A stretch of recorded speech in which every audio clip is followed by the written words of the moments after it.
Hello students, आज का हमारा टॉपिक है pressure of gas is inversely proportional to its volume at constant temperature. ये हमको प्रूव करना है using kinetic theory of gases, है ना। वो जो हम लोगों ने प्रेशर वाला इक्वेशन बनाया था लास्ट टाइम, है ना, लास्ट लेक्चर में हम लोगों ने प्रेशर का एक एक्सप्रेशन डिराइव किया। उसी को यूज करके हम लोगों को क्या प्रूव करना है कि pressure of gas is inversely proportional to its volume. ठीक है, लेकिन कैसे? एट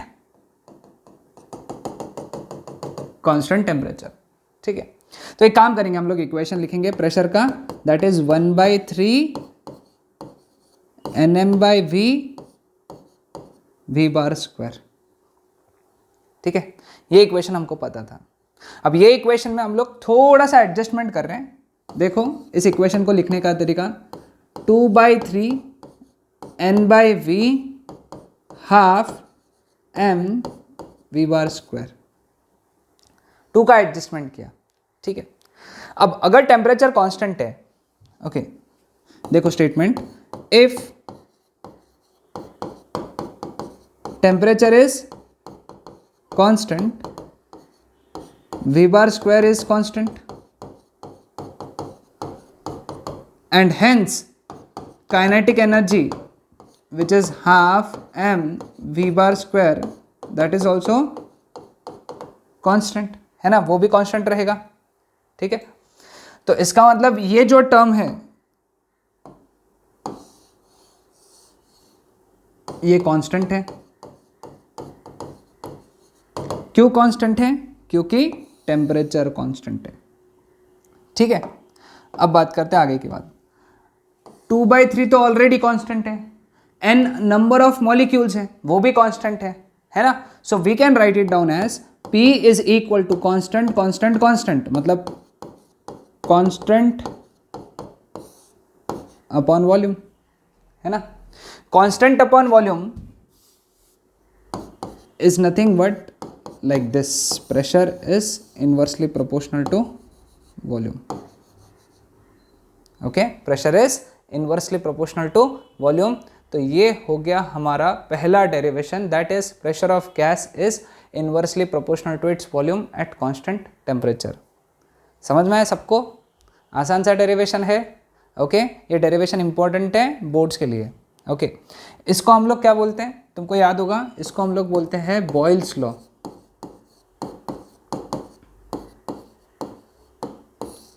क्या कहते हैं इसको? Boyle's law. ठीक है, नेक्स्ट मेयर्स रिलेशन, है ना। मेयर्स रिलेशन, मेयर्स रिलेशन पढ़ने से पहले हमको दो कॉन्सेप्ट पता होना चाहिए। दोनों कॉन्सेप्ट मैं अभी पढ़ाऊंगा। ओके, एक है heating of gas at constant pressure, है ना, और दूसरा है heating of gas at constant volume. ठीक है, जिनको आता है बहुत अच्छी बात है, नहीं आता है तो ध्यान दो यहाँ पे, है ना। बहुत आसान कॉन्सेप्ट है, ये बोर्ड्स में नहीं है लेकिन पता होना चाहिए। ओके, क्या होता है? ओके, हम लोग क्या कर रहे हैं, एक कंटेनर में गैस लिए, ओके, और उसको हम लोग हीट कर रहे हैं।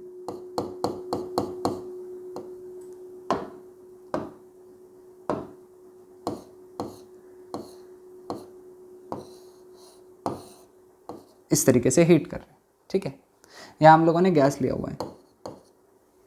पहले बार जब हीटिंग कर रहे हैं हम लोग, वो कर रहे हैं कांस्टेंट प्रेशर पे, यानी हम जब हीट कर रहे हैं तो उसका प्रेशर नहीं बदल रहे हैं। ओके, प्रेशर नहीं बदल रहे हैं। ओके, तो उस केस में we define a constant which is known as molar specific heat. क्या डिफाइन करने वाले हम लोग? Molar specific heat at constant pressure. ठीक है, molar specific heat at constant pressure एक चीज डिफाइन करने जा रहे हैं। Molar specific heat at constant pressure, capital CP. Okay, capital CP बोलते हैं उसको हम लोग। और इसको डिफाइन कैसे करते हैं? देखो डेफिनेशन देखो, बहुत interesting. Amount of heat required to raise the temperature of gas Okay, raise the temperature of 1 mole of gas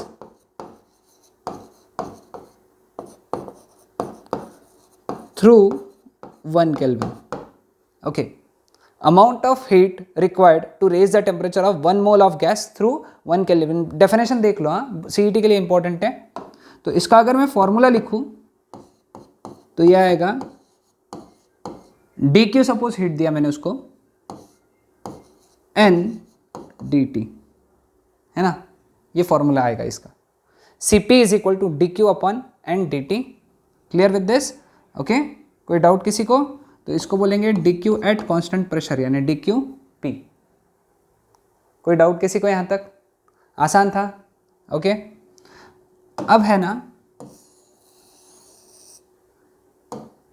same concept है यहाँ पे, सेम कॉन्सेप्ट.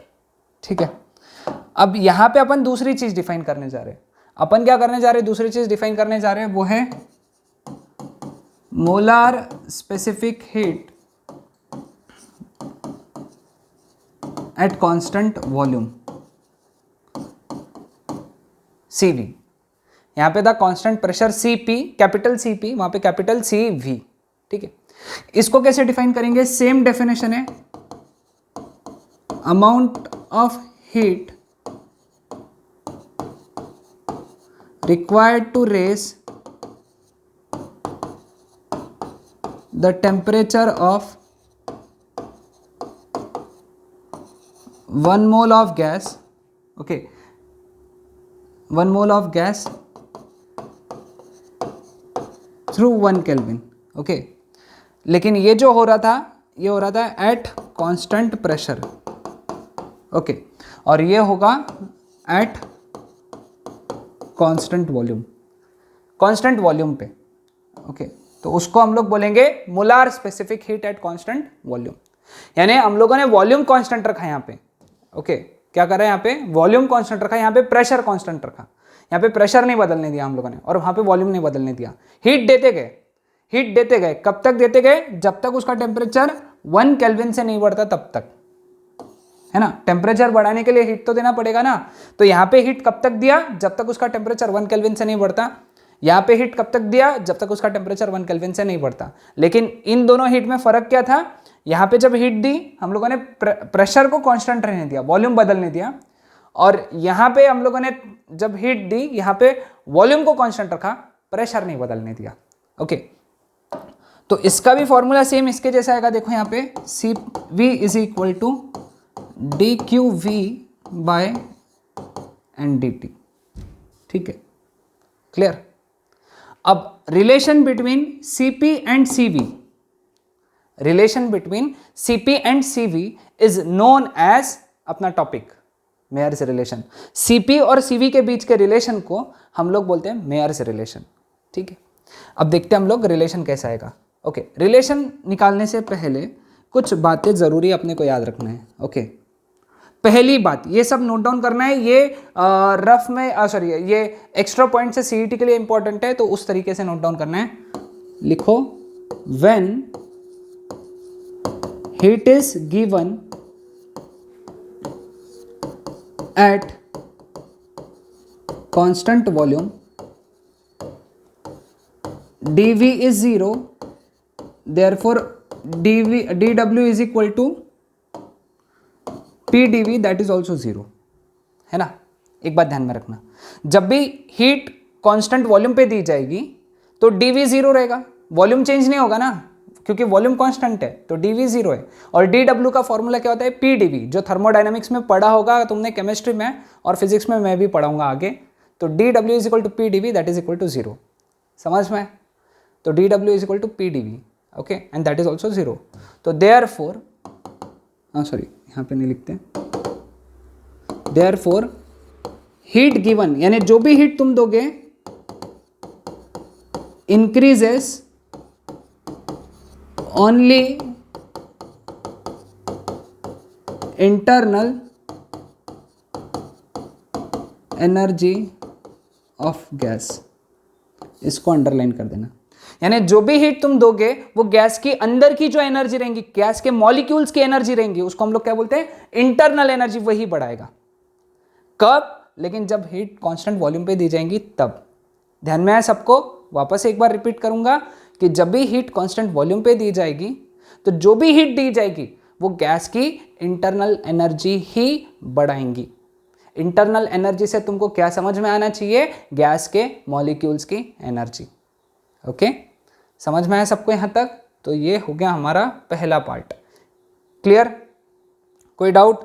तो इसके लिए इक्वेशन क्या रहेगा? Therefore increase in internal energy DE that is equal to CV NCV dt. Okay, therefore DE is equal to CV dt for 1 mole. ये equation, ये इक्वेशन तुमको अपने टेक्स्ट बुक में दिखेगा, n नहीं दिखेगा। तो तुम बोलोगे सर इक्वेशन गलत है क्या? नहीं, n नहीं दिखेगा, इसका मतलब n1 है। For 1 mole DE is equal to CV dt. What is DE? Increase in internal energy. ये पॉइंट लिख के रख लो, ठीक है? ओके, अब दूसरा पॉइंट देखो। When heat is given at constant pressure, pressure constant है, ओके, तो it increases internal energy of gas as well as it helps gas to do work on surrounding, है ना? इसका मतलब क्या? देखो, ये पॉइंट का मतलब समझाऊंगा कि जब भी गैस को कांस्टेंट प्रेशर पे हीट दी जाएगी ना, तो उससे क्या होगा, उसकी इंटरनल एनर्जी तो बढ़ेगी बढ़ेगी, प्लस एक और चीज होने वाली है, गैस वर्क करेगा सराउंडिंग के ऊपर। Gas will do work on surrounding. तो in that case heat given DQ that is equal to DE plus DW। लेकिन जो DQ है that is heat given at constant pressure, तो जिसका फॉर्मूला क्या आना चाहिए? NCP dt। ओके, तो देयरफॉर अपन सिर्फ इतना पार्ट लिखेंगे, तो क्या लिखेंगे अपन? DE plus DW that is equal to CP dt। मैंने n उड़ा दिया, इसका मतलब मैंने क्या कंसिडर किया होगा? फॉर 1 मोल। 1 मोल के लिए n का वैल्यू 1 रहेगा। ओके, तो therefore DW is equal to CP dt minus DE। Therefore dW is equal to CP dt minus DE का वैल्यू कितना है? CV dt। DE का वैल्यू कितना है? CV dt है ना, ऊपर लिखा, ठीक है? Therefore dW is equal to CP minus CV into dt। CP minus CV, okay, ये CP है, ये CV है, इंटू dt, ठीक है? ये हो गया हमारा equation, first equation. Okay, now coming on to last part. अभी लास्ट पार्ट आने वाला है, okay, but W is equal to P into V, pressure into volume is equal to work, ये फॉर्मूला है। ओके, ये फॉर्मूला है, हम लोगों को पता होना चाहिए वर्क का फॉर्मूला, प्रेशर इंटू वॉल्यूम। तो therefore DW is equal to, pressure तो कांस्टेंट है तो DW है ना, PdV। ओके, ये नहीं लिखना है, छोड़ दो, ये छोड़ दो। हाँ, PV is equal to nRT, लेकिन नंबर ऑफ मोल्स कितने हैं? 1, तो therefore PV is equal to RT। अब वॉल्यूम चेंज होगा, तो अगर इधर वॉल्यूम चेंज हो रहा है तो इधर भी कोई टर्म चेंज होना चाहिए। R तो बदल नहीं सकता, R बदलेगा क्या? नहीं, क्योंकि R तो कांस्टेंट है। तो therefore PdV is equal to RdT। Okay, लेकिन PdV क्या होता है? DW। Therefore DW is equal to RdT, equation number 2। समझे एक एक स्टेप? क्योंकि PW DW होते हैं, फॉर्मूला है PW का, PdW का। Okay, that is DW। From equation 1 from equation 2 दोनों साइड के लेफ्ट हैंड साइड इक्वल है तो राइट हैंड साइड भी इक्वल होना चाहिए। स्टेप्स लिख लो तो क्या आ जाएगा, therefore Cp minus Cv into D T that is equal to R D T. Therefore, Cp minus Cv is equal to R and this is known as Mayer's relation।